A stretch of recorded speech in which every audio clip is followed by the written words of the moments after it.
tiempos que corren, la verdad es que el mantener una sociedad científica es extraordinariamente complicado.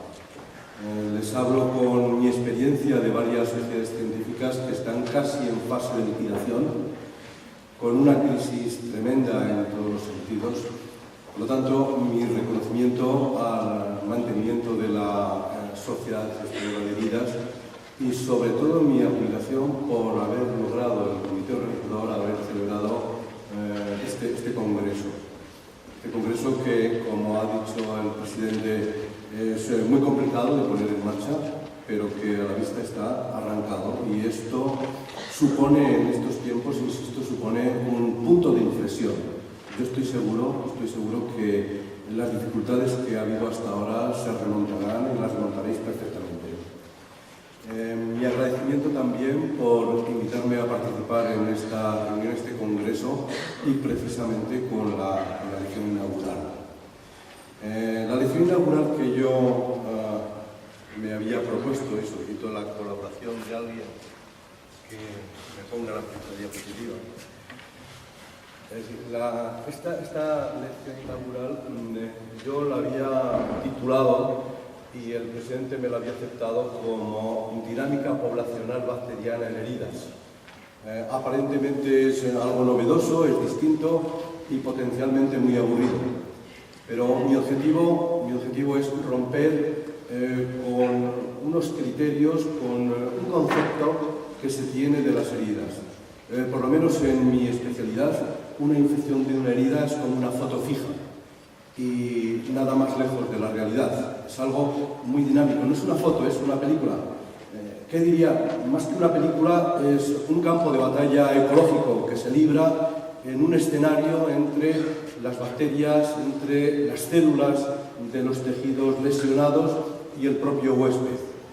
Y de ahí el título de Dinámica poblacional bacteriana, que intentaré explicarlo porque si se fijan en esta diapositiva, se habla de recuento en horas. Son conceptos que estamos manejando en las infecciones de heridas y por parte microbiológica, pues inicio lesional, concentración en tiempo dado, demora terapéutica, farmacodinamia, sucesivos tratamientos, duración acto quirúrgico, etapas, maduración, etc. Pero si estamos hablando de conceptos tiempo, lógicamente tendremos que concebir la herida como algo muy dinámico. El problema es filosófico, yo creo, y hemos tendido a simplificar siempre porque el concepto tiempo es muy diferente según los factores. El concepto tiempo de una bacteria, de una multiplicación bacteriana, es completamente diferente del concepto tiempo, por ejemplo, de una célula. Y nosotros lo que vemos en una herida es el resultado final. Lo que vemos es el balance final en el concepto tiempo. Lo mismo ocurre con el aspecto poblacional. El aspecto poblacional, hasta ahora lo simplificábamos, bueno, hasta ahora lo hacíamos seguramente mal, pero desde un punto de vista académico nos convenía simplificarlo en lo que es Escherichia coli, estafilococos, en fin, hablábamos de bacterias como si fuera un clon, como si fuera algo único. Sin embargo, cuando nosotros estudiamos estas poblaciones, aunque sean aparentemente clonadas, sin embargo, se encuentran multitud de subpoblaciones de bacterias dentro del mismo sistema ecológico. Estas subpoblaciones son consecuencia de unas variaciones fisiológicas unas veces, otras veces mutaciones, pero que tienen comportamientos completamente diferentes y explican muchos de los problemas de las infecciones en las heridas. No digamos si en vez de hablar de una bacteria, hablamos de un ecosistema de muchos microorganismos. ¿Qué es lo que pasa en las heridas? Son sistemas polimicrobianos, son sistemas mixtos que obligan a considerar de una forma mucho más compleja, además, este problema citado. Pero no es una ocurrencia esto de la dinámica poblacional, no es una ocurrencia personal. Es que a lo largo del tiempo, con muchas dificultades, se ha ido conociendo en la dinámica de los microorganismos con una serie de puntos que yo intento destacar aquí, porque hay muchos más a lo largo de la historia, pero, por ejemplo, los recuentos microbianos en medios sólidos permitió, por parte de Robert Koch, permitió que nosotros pudiéramos relacionar el recuento microbiano a lo largo del tiempo estableciendo la curva de desarrollo microbiano. Es un concepto microbiológico, pero lo tenemos que utilizar también en clínica, es inevitable. Y es fundamental que utilicemos este concepto porque en ello vamos a basar fundamentalmente el hilo conductor de esta exposición. Pero en el 61, Miles y Burke establecen lo que llaman ventana de eficacia de la profilaxis antibiótica, precisamente en la herida quirúrgica. Y aquí destacan que la profilaxis iniciada inmediatamente de la herida, después de la herida, tiene unas consecuencias beneficiosas para el enfermo, pero a medida que va pasando el tiempo se pierde la eficacia, la herida se comporta como si no se hubiera hecho profilaxis. Fíjense entonces el concepto de tiempo en la profilaxis no tiene nada que ver aparentemente con la curva de desarrollo microbiano, pero hay que intentar enlazarlas para poderlo comprender, para poder comprender la evolución. Hay otros muchos puntos, pero yo, además de estos dos, destacaría especialmente el concepto de biofilm, que en los años 70 se empieza a conocer, y concretamente en las heridas, justifica el que entendamos que las bacterias tienen un suelo, necesitan asentarse, necesitan colonizar, y lo hacen sobre superficies. Las que están flotando, las células que están flotando, lo hacen, pero como células planctónicas, pero de forma muy coyuntural. La perspectiva y el destino final es formar arquitecturas sólidas en formas de biofilm.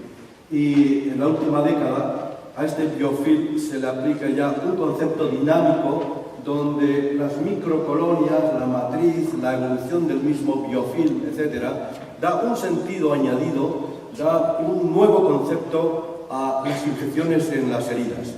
Este aspecto ya he visto en el programa que en el comité organizador le ha dado la suficiente importancia como para que lo aborden en varias sesiones. Bien, yo intentaré no interferir y espero que sirva lo que yo pueda citar del biofilm como un punto de partida para que luego después ustedes puedan discutirlo a lo largo de estas jornadas. Todos estos aspectos que yo les he citado los venimos considerando como una especie de factores multivariantes que se pudieran relacionar unos con otros, pero hemos al final creado una especie de caos. Todos los factores que nosotros vamos conociendo, intentando incorporar en las infecciones de las heridas, luego los queremos relacionar de 2 en 2, de 3 en 3, e incluso podemos buscar triangulaciones, por ejemplo, entre el enfermo, la herida y el microbio, la cicatrización y complicación, inmunidad y virulencia, eliminación y infección. En fin, son muchos factores que son difíciles a veces de ajustar. Ahora, imagínense todos los apartados que tienen el programa de estos días sobre economía, apósitos, tratamientos tópicos, cicatrizantes, etcétera. Vayan incorporándolos a todos estos factores y verán ustedes el caos que se puede producir y la necesidad de simplificar. Porque si a esto le añadimos todas las posibles relaciones de los biocidas con microbio herida, con hospitalización, resistencias, etcétera, pues creamos efectivamente un sinnúmero de factores, de variables que podemos relacionar de 2 en 2, de 3 en 3, etcétera. Por eso este caos ha resultado relativamente útil, al menos para mí académicamente, intentar simplificarlo en este esquema de Mendel, donde establece una ecuación con un numerador y un denominador. El numerador serían los factores que provocan el mayor riesgo de infección, el denominador los que pretenden o pueden estabilizar o pueden neutralizar estos factores. Bien entendido que estos factores o estos son sinérgicos. Ese es el problema, porque cuando se juntan o se unen dos de estos factores, la gravedad o el riesgo de infección es muy superior. Este esquema me sirve para que ustedes puedan tenerlo de hilo conductor de mi exposición. Y empezando con el primero, la concentración y virulencia microbiana, Es de resaltar que la ventana de eficacia de Miles que les citaba antes en profilaxis la utiliza muy bien Horan en el 91 y precisamente en heridas infectadas en histerectomías. La herida quirúrgica en una histerectomía es de las que menos se infectan, es de las, podríamos decir, de las mejores. Bueno, pues el mérito de este autor, de estos autores, es que establece que sin profilaxis y con profilaxis la posibilidad, el porcentaje de infecciones de la herida depende fundamentalmente del recuento bacteriano. Pero además de este recuento, aplican la ventana de Miles y dicen siempre y cuando sea en la primera hora, porque si alargamos varias horas, entonces esta diferencia entre profilaxis y no profilaxis se anula. Bien, tradicionalmente se han diferenciado las heridas por el riesgo de infección en limpias, contaminadas o sucias. Bien, con estos autores nosotros tenemos los mismos criterios de clasificación, pero con unas bases científicas que se basan en la concentración bacteriana y en el tiempo. Vean, por lo tanto, que seguimos con la dinámica. El factor tiempo es clave en todo momento en la evolución de las heridas infectadas. Además de esta concentración, un concepto que nosotros manejamos muchísimo en microbiología es el concepto inóculo, que es lo mismo. Pero paradójicamente hay muy pocos trabajos científicos que demuestren la correlación entre inóculo e infección. Hay uno muy clásico en que estudia en cobayas el inóculo de Staphylococcus aureus y llega a la conclusión que para infectar una herida se requiere como mínimo 10 a la 4 bacterias por mililitro. Bueno, mejor dicho, en total, para infectar un punto de infección, un punto de la herida. Bien, no hay trabajos científicos claros, pero hay estimaciones que los bacilos gram-negativos requieren un inóculo más bajo. Los bacillus y los Clostridium mucho más bajo todavía. Y concretamente Clostridium tetani, con un bajísimo inóculo bacteriano sería capaz de infectar una herida, de producir la enfermedad. Este inóculo tan bajo, en el laboratorio lo solemos estudiar en la curva de desarrollo bacteriano que les citaba antes. En esta curva, el inóculo es un punto de partida necesario. Podríamos partir de cero, pero nunca lograremos un crecimiento si partimos de cero, mejor dicho, de una célula. Se necesita una masa crítica mínima suficiente para producir un inóculo y un inicio del crecimiento, seguido de lo que ya saben ustedes, que hablamos de la latencia o la adaptación bacteriana, la multiplicación en fase exponencial o logarítmica y, sobre todo, lo que tiene mucha importancia en las heridas es la fase estacionaria, con la aparición de subpoblaciones, resistencias, etc. Y otro aspecto muy importante en las heridas es que a lo largo de la declinación se pueden producir recrecimientos que se pueden traducir en reinfecciones, reagudizaciones, en fin, en fracasos de la curación de esa infección de herida. Y otro aspecto muy importante también es la persistencia. En una curva de desarrollo bacteriano, aquí no llegamos nunca a cero, a no ser que esterilicemos. Y esta persistencia explica el que en muchas heridas los cirujanos se resistan a intervenir o a manejar o a manipular una herida que, aunque fuera de antiguo, hubiera estado previamente infectada.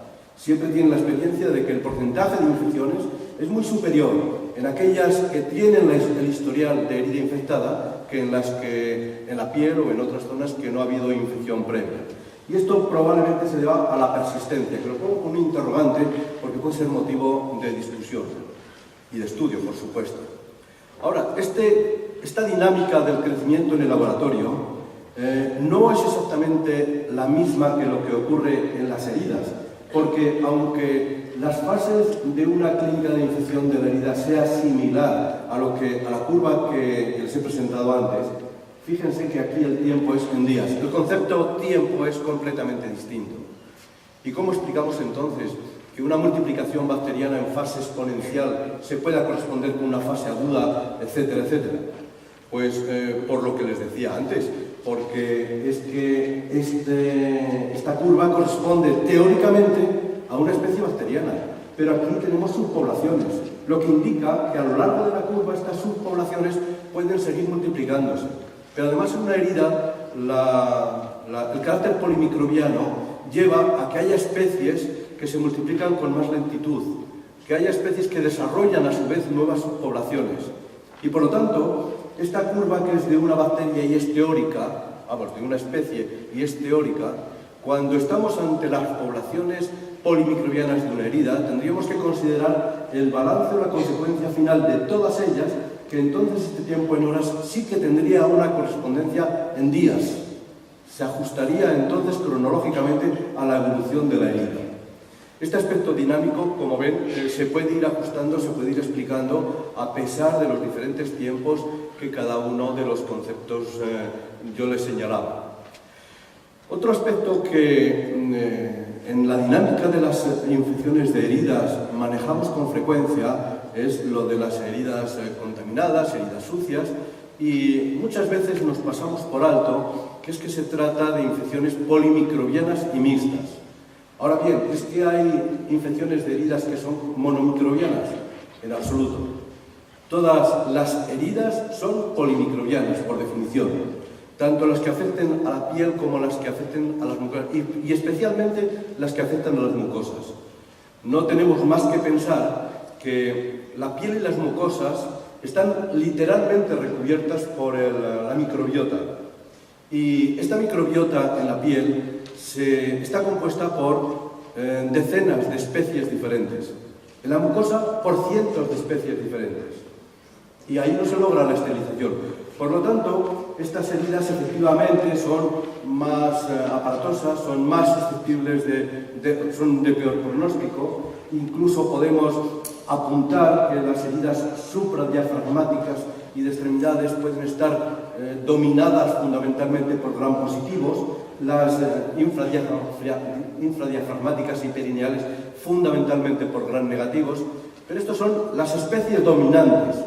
No quiere decir que sean monomicrobianas, porque lo que ocurre en una herida es lo que yo les decía, que si la piel está tapizada por microorganismos de distintas especies, que además colonizan también los acini, los folículos pilosos, glándulas sebáceas, etc., bien, pues la solución de continuidad que se produce en piel, y no digamos en mucosas, como les decía, entonces provoca que esa infección, esa herida, en principio, inicialmente y por definición, todas sean polimicrobianas. Y hay que tenerlas en cuenta. Hay que tener en cuenta este carácter de polimicrobianos. Ahora veremos que la evolución luego después no va a ser siempre la misma. Y por eso el dominio o predominio de algunos de los microorganismos nos va a dar la pauta de enfocar luego un tratamiento o un diagnóstico, un tratamiento según lo que nos parezca así más frecuente en cada caso. Esto de las infecciones mixtas es un tema que no está muy trabajado porque es complejo, es difícil, no es muy rentable, pero hay muchos equipos que están empezando a trabajar en infecciones mixtas y nosotros tenemos en nuestro grupo algunas experiencias. Algunas experiencias, no les voy a cansar con datos científicos, pero sí con algunas fotografías que yo creo que son muy demostrativas.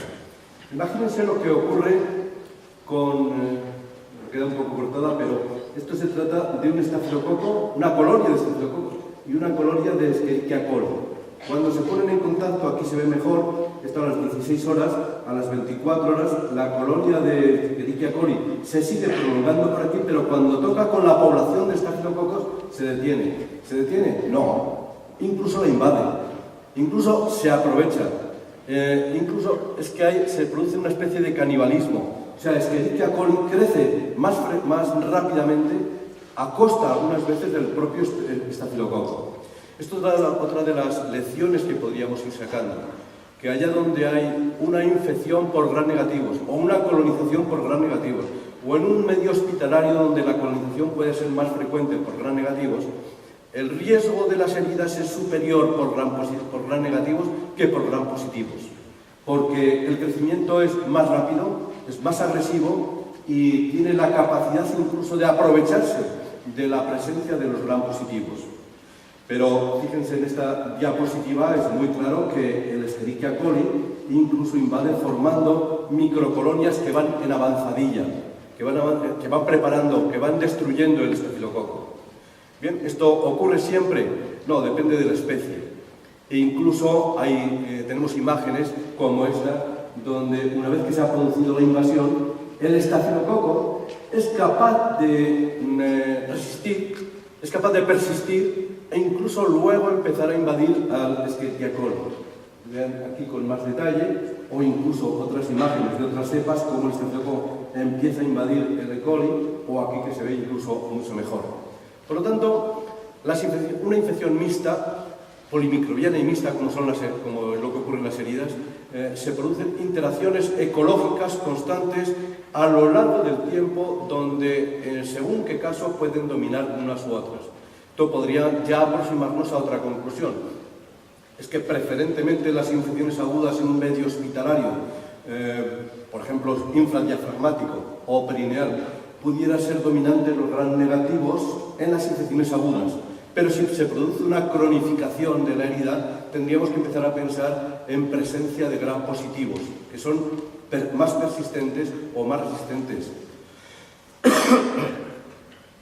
En un medio líquido, si hacemos un estudio de las asociaciones, vean qué diferencia hay entre un Staphylococcus en cultivo mixto y en cultivo individual, como el cultivo mixto desciende, el crecimiento desciende, y ya no solo en horas, como eran las curvas anteriores, es que al tercer día ha descendido notablemente, que es lo que se veía en las diapositivas anteriores, en las fotografías anteriores. Hay otras imágenes que son también muy demostrativas de lo que yo les he citado. Olvídense de la parte de la izquierda, piensen, por ejemplo, en esta colonia donde nosotros sembrábamos 100.000 células. 100.000 células de estafilococo y 100.000 de Escherichia coli a la vez. Y se produce un spot al cabo de 24 horas que cuando hacemos cortes y verificamos qué es lo que está ocurriendo en esa población, vemos que todo esto es un biofilm de gram negativos de Escherichia coli con algunas microcolonias como son estas, que cuando se hace un corte ultrafino para observación al microscopio de gran resolución, vemos que se trata de estafilococo y que además lo verificamos cuando esta misma preparación la tenemos por el método de Gram. Por el método de Gram, esta microcolonia corresponde a estafilococos sobre el resto de la población de Gram negativos.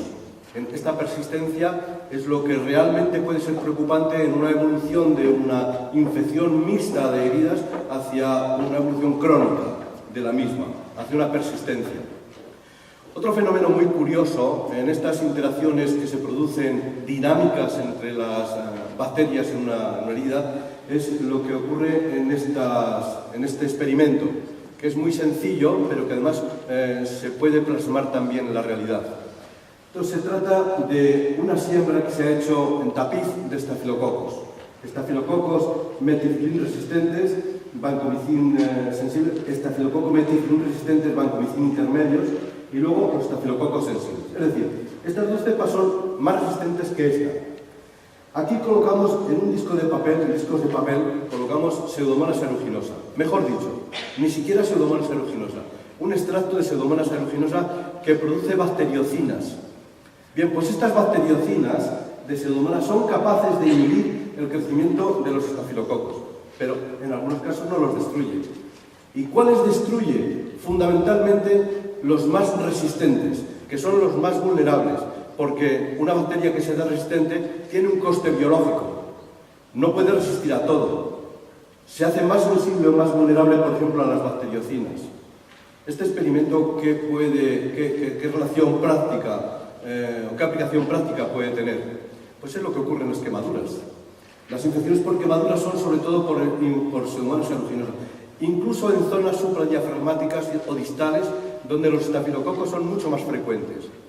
¿Por qué no se producen entonces las infecciones por estafilococos? Pues porque solo que llega y se contamina la superficie con Pseudomonas aeruginosa es capaz de neutralizar el crecimiento de los estafilococos. Por eso, ustedes cuando encuentran una quemadura, lo primero que les preocupa es Pseudomonas aeruginosa. Y la búsqueda de un antiséptico o de un producto contra Pseudomonas aeruginosa es fundamental. Con esto yo lo que les quiero señalar es que, a pesar de que esto es cierto, no se olviden que los estafilococos pueden seguir persistiendo. Y si son incapaces de curar Pseudomonas la infección de esa herida y sospechan que ha sido eficaz el tratamiento por Pseudomonas, lo que seguramente está produciéndose al cabo de unos días es una reinfección por los estafilococos persistentes o por la flora persistente. Bien, estos son aspectos prácticos que yo creo que es interesante que los tengan en cuenta en el caso de las infecciones mixtas. Es que, además le insisto, porque la primera pregunta que puede surgir es, y con eso no quiero evitar el debate después, pero puede surgir, oiga, entonces lo que podríamos hacer era infectar las heridas con Pseudomonas aeruginosa, así nos evitamos otro tipo de complicaciones. No, por favor, sigamos la situación natural. Bien, en este mismo esquema, otro de los temas que quería yo comentar es la lesión tisular de la herida. En esta lesión tisular de la herida, si vemos la dinámica, y antes de seguir, yo le pediría que me dijera más o menos tiempo con el que cuento. Solo 10 minutos. Es que esto de los recortes va para todo. Bueno, bien, entonces intentaré ir a situaciones un poco más concretas.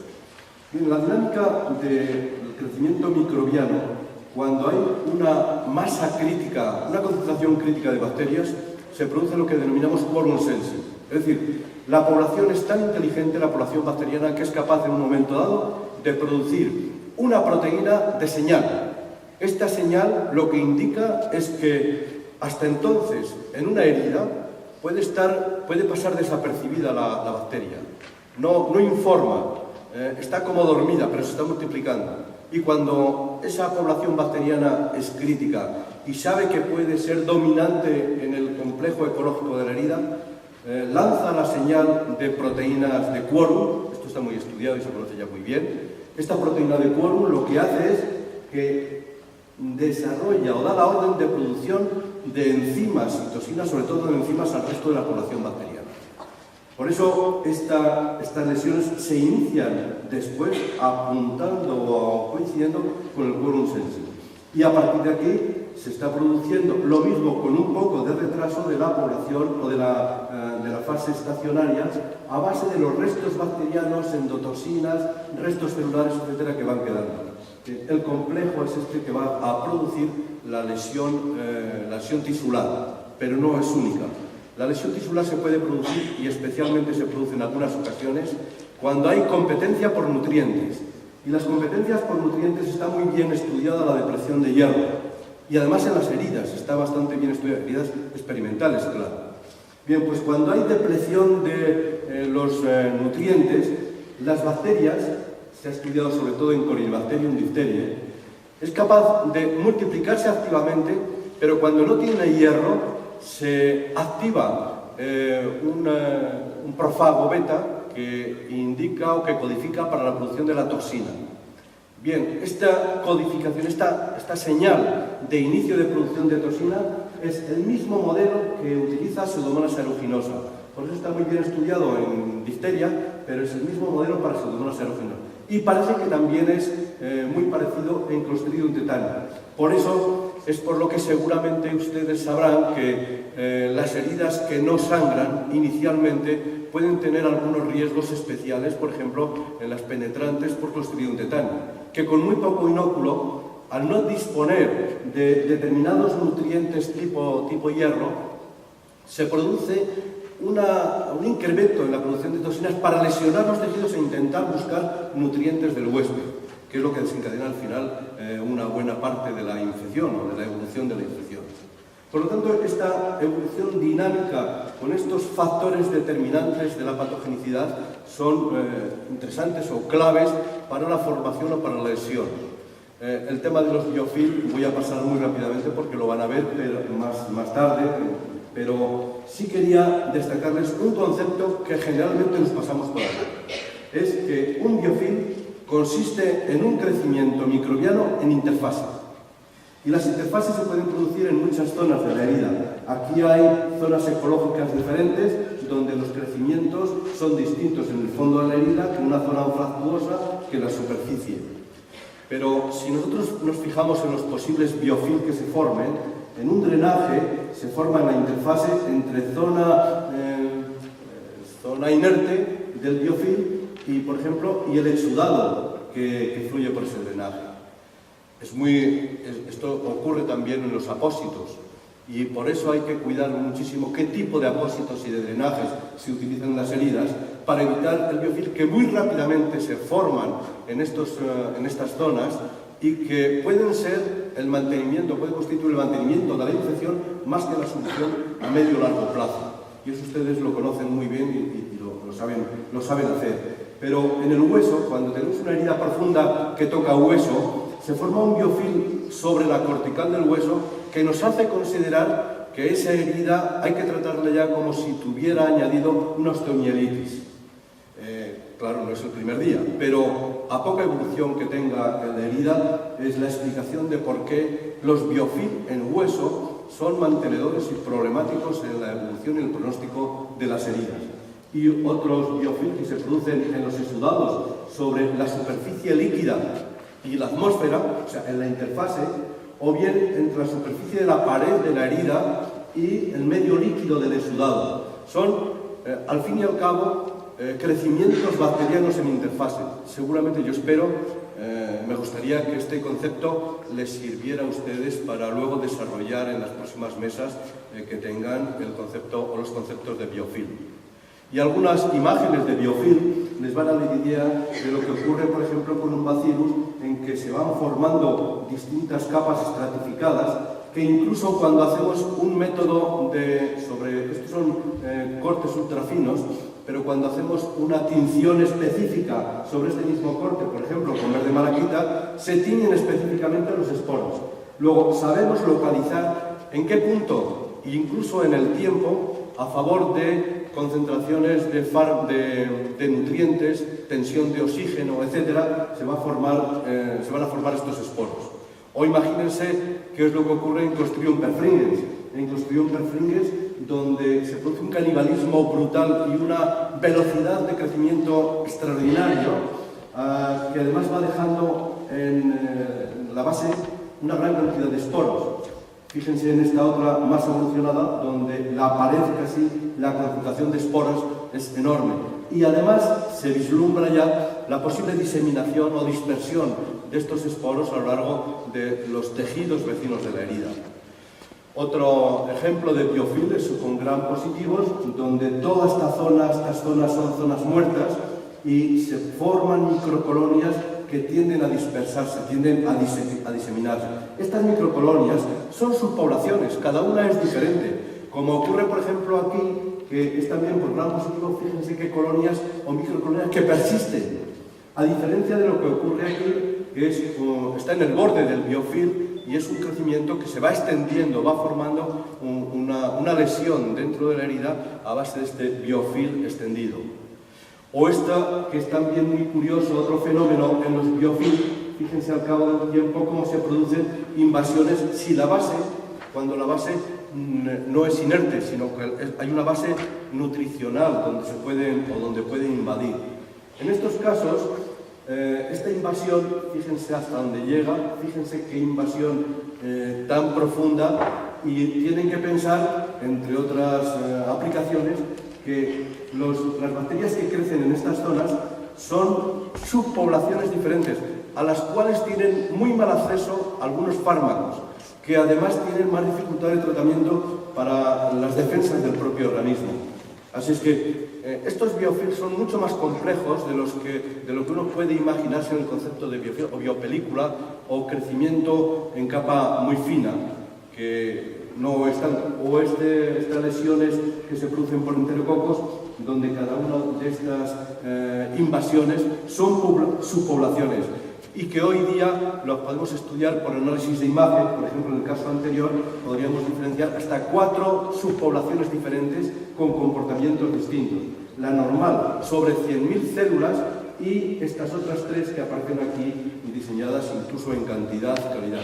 Es decir, que los métodos de estudio ahora mismo de los biofilms son relativamente accesibles para cualquier clínico, cualquier investigador. Este es otro tipo de biofilm. Fíjense, este estafilococo es un biofilm viejo, pero les destaco que, por ejemplo, a mayor aumento, aquí se vislumbra una capa, otra capa, y cuando se hace un estudio tridimensional vemos cómo aparecen en distintas proporciones, distancias, etcétera, que se pueden dispersar posteriormente. Y cuando hacemos cortes para verificar qué es lo que está ocurriendo, en un método de grano vemos una zona activa, zonas muertas, sobre las cuales sigue recreciendo el biofilm. Es la estructura esta que van a ver ustedes luego, o estructuras arquitectónicas de los biofilm. O cuando en la anterior hacemos una serie de observaciones al microscopio electrónico, podemos verificar qué es lo que está pasando en cada una de esas zonas. Desde el punto de vista patogénico, no voy a insistir mucho, pero sí un par de detalles para que yo creo que pueden tener una utilidad práctica para ustedes. Desde el punto de vista patogénico, el origen y la diseminación puede dar lugar, muy simplificado, a infecciones agudas, crónicas y complicaciones, en las cuales los agentes responsables son, en el primer caso, infecciones o agentes mixtos, aerobios y anaerobios. En los problemas crónicos suelen ser los anaerobios los dominantes y en las complicaciones ambos, pero principalmente los aerobios. Y esto se confirma muy bien por el estudio tipo modelo de Onderdon-Wesley, que establece cuando hacen una infección de una herida abdominal en un animal experimental e inoculan o la impregnan de Escherichia coli y bacteroides frágiles, o sea, un aerobio y un anaerobio, observan que el 50% de los animales mueren. Y los que no mueren, el 100% hacen abscesos. Y de los que no mueren y han hecho abscesos, luego el 60% hacen complicaciones a lo largo de una serie de días. ¿Y esto cómo se verifica que son los responsables unos u otros? Pues de una forma muy ingeniosa y muy simple. Es que la sensibilidad de Escherichia coli a gentamicina es bien conocida, y se sabe también que en anaerobiosis no actúa frente a bacteroides. El metronidazol hace lo contrario, no es capaz de actuar sobre aerobios, solo sobre anaerobios. Bien, pues la gentamicina evitaría la letalidad, el metronidazol evita la formación de abscesos, y la unión de ambos es lo que evita los abscesos, la letalidad, abscesos y complicaciones.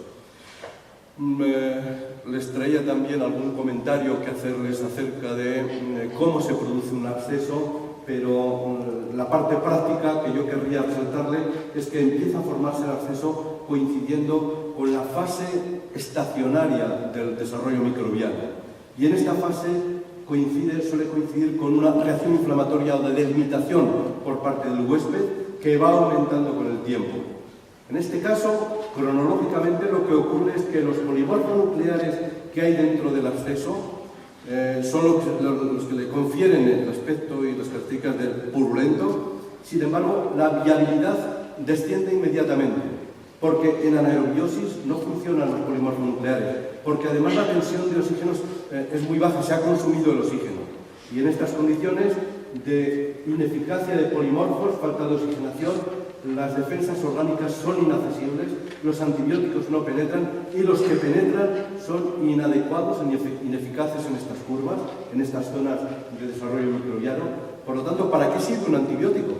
Un antibiótico por vía general para cuando tenemos un absceso no sirve en el absceso prácticamente para nada, solamente para prevenir una diseminación, una complicación a distancia, porque el tratamiento del absceso, ustedes lo saben muy bien, solamente obedece realmente al drenaje directo del mismo. En los cuerpos extraños es otro punto, ya muy brevemente voy pasando estos puntos, es otro punto a considerar, porque cuando una bacteria se está multiplicando, al llegar a la fase estacionaria, se logra un equilibrio entre las bacterias que siguen multiplicándose y las bacterias que son eliminadas, bien por las defensas del huésped, por la limitación de nutrientes, por problemas metabólicos, etc. ¿Y qué ocurre cuando hay un cuerpo extraño?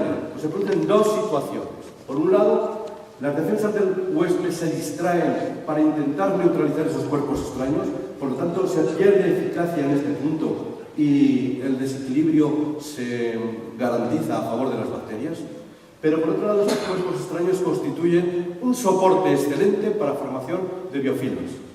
Por lo tanto, ante un cuerpo extraño, mientras no se elimine, la vulnerabilidad de la herida a las infecciones está provocando reinfecciones o multiplicaciones, persistencias, en fin, la herida, como saben ustedes muy bien, no se cura. La inmunidad local y los biocidas tienen una aplicación también, su conocimiento en la dinámica de estas poblaciones, porque si a lo largo del crecimiento microbiano aplicamos un antibiótico, este antibiótico rompe el crecimiento normal. Puede ser, bueno, antibiótico o un biocida cualquiera, me da lo mismo. Puede ser bacteriostático, en cuyo caso no se eliminan las bacterias, pero se impide el desarrollo de la misma. Se entra en una fase estacional. O bien, si es bactericida, se destruyen, aunque no se esterilice la herida. ¿Qué es lo que hacen ahí las defensas del paciente? Pues que el nivel de defensas actuaría a favor de mantener o destruir las bacterias. Pero claro, tenemos un problema. Es que las heridas constituyen un área de depresión inmunológica y de defensa del paciente. La herida no está bien defendida, no funcionan bien las defensas y por lo tanto, si en las heridas no funcionan las defensas del paciente, no hacemos nada con un bacteriostático. Esta es la explicación del por qué los antisépticos que suelen ser bactericidas son los de primera elección en el caso de las heridas. Incluso algunos antibióticos que se aplican directamente o como tópicos, no deseables, pero en algunos casos se utilizan, explican que deben ser siempre bactericidas, por lo menos a nivel local. Y por último, veamos las resistencias a los biocidas, que es un aspecto natural de los microorganismos. Todos los microorganismos, y especialmente los patógenos, se adaptan formando subpoblaciones, como les venía diciendo, se adaptan a la neurobiosis, a cambios de pH, temperaturas, etc. Y por supuesto, cómo no, a la presencia de biocidas, sean antisépticos, desinfectantes, antibióticos, en fin, son capaces de adaptarse y resistir a todos ellos. El caso de las heridas, además, es especialmente preocupante, porque todos conocemos que en la mayoría de las series publicadas, entre los factores de riesgo para las multiresistencias a los antibióticos, se citan, entre otros aspectos, los cuidados de las heridas. Por algo será. Y es porque es un campo abonado para el crecimiento, evolución de subpoblaciones que se adaptan muy bien y que además se hacen resistentes y multiresistentes. Pero, ¿cómo se seleccionan las resistencias en una herida? Bueno, pues si tenemos una piel y una zona de una herida, todas las bacterias de la piel están mutando continuamente. Pueden ser sensibles, pero hay alguna mutante resistente e incluso puede aparecer alguna que va mutando de forma multiresistente. En condiciones normales esto no es preocupante, porque son incapaces, bajo inóculo, son incapaces de competir con la flora sensible, con el resto de las bacterias que son sensibles. Bien, pero ¿qué ocurre cuando se produce una infección? Si en la zona de la herida se produce una infección, teóricamente se reproduce lo mismo del exterior, pero con mayor concentración microbiana. ¿Y si sobre esta situación que ecológicamente podríamos considerar normal aplicamos un antibiótico? Pues si aplicamos un antibiótico o un biocida, tipo crema, lo que sea, lo que se produce es un blanqueamiento, una eliminación de todas las bacterias que hay en el entorno. Puede quedar alguna multiresistente, no es preocupante, porque no tiene el inóculo adecuado, suficiente para multiplicarse. Ahora, ¿qué pasa cuando ese antibiótico o ese biocida empieza a dispersarse, difunde alrededor? Pues lo que ocurre es que la concentración disminuye. Y al disminuir la concentración, ya nos encontramos con una zona de más baja concentración de antibióticos, donde las bacterias resistentes, mutantes resistentes, pueden empezar a crecer si hay inóculo adecuado.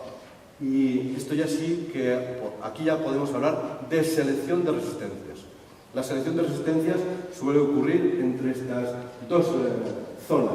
La zona que consideramos concentración mínima inhibitoria y la zona de concentración de prevención de mutantes. Por lo tanto, en una herida hay que tener mucho cuidado a la hora de aplicar los fármacos o los antisépticos porque todo difunde y sabemos que a bajísimas concentraciones no va a afectar prácticamente a la flora.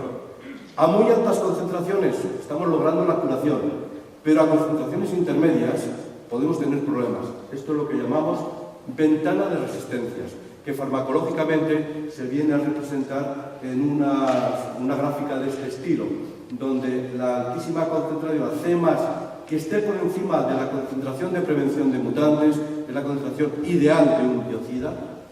Por debajo de la concentración mínima inhibitoria tampoco debe plantear problemas de selección de resistencias, aunque no cure la infección, y es en la ventana donde se producen los problemas.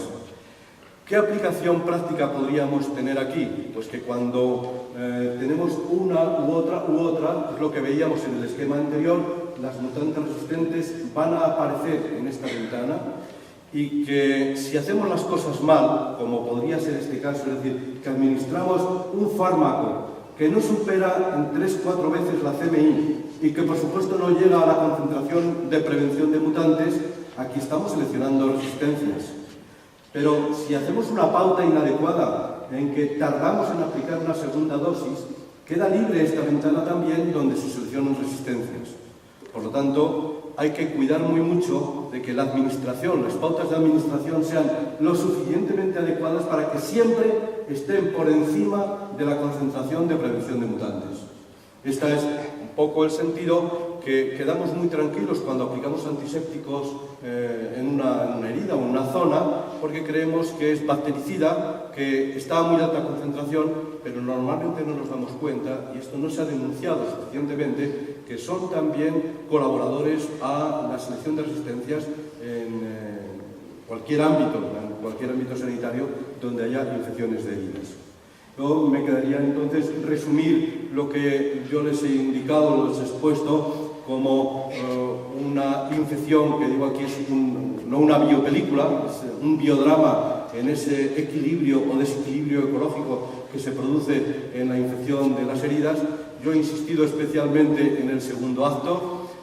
Destacaría la cantidad de factores en este caso, que son numerosos y actúan de forma sinérgica, y me gustaría destacar, como hacía al principio, especialmente el guión y el reparto en el caso de la Sociedad Española de Heridas y del comité organizador, y muy especialmente agradezco las palabras de presentación de mi amigo Javier Santos. Nada más, muchas gracias.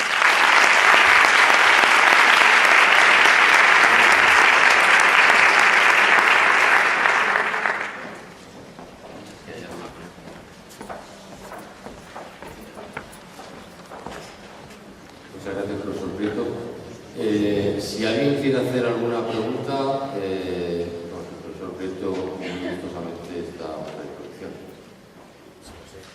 Si se la sabe. Yo le quería preguntar una cosa. Yo me he quedado con la idea de la concentración mínima inhibitoria, la concentración de mutantes. Eso, traducido a la práctica, ¿qué supone? Mayor de una herida concreta de las que manejamos a diario. Más cantidad de antiséptico o también recambio más frecuente de lo que hacemos habitualmente del antiséptico. Las dos cosas. Primero, saber qué concentración tenemos que poner, porque muchas veces digo, ponle un poco de pomada, ponle un tópico. Yo creo que tenemos que tener criterio de qué cantidad está, si es una gota o si es un gramo, es decir, seguir las recomendaciones adecuadamente para poner la concentración adecuada. La concentración adecuada que normalmente no viene en los prospectos, y tendríamos que pensar que esa concentración adecuada en el punto de depósito es adecuada, pero empieza a difundir, y si la herida es muy amplia, y si la infección y la concentración bacteriana desborda los bordes de la herida. Eso es un aspecto que tendríamos que considerar. En ese sentido, yo creo que sería mejor pasarse que quedarse corto. Pero sobre todo también en la pauta de administración. Yo creo que no la seguimos nunca, porque se dicen, administrese, esto ocurre mucho con los colirios, los tratamientos tópicos, pero yo creo que en las heridas también ocurre con frecuencia que que se recomienda administrar una vez diaria o cambiar el apósito después de administrar el antiséptico pues 1 o 2 veces diarias. Y bueno, si no está disponible la cura o el enfermo, pues para el día siguiente. Es decir, el pautar los tratamientos. Esto es exactamente igual que con un antibiótico. La concentración adecuada que se recomiende y el pautar los tratamientos es fundamental para evitar las ventanas de estrés. Muchas gracias. ¿Algún comentario, alguna pregunta? Bueno, pues quiero agradecer sinceramente al profesor Prieto su participación y su brillante exposición, que a mí por lo menos me ha reconciliado con la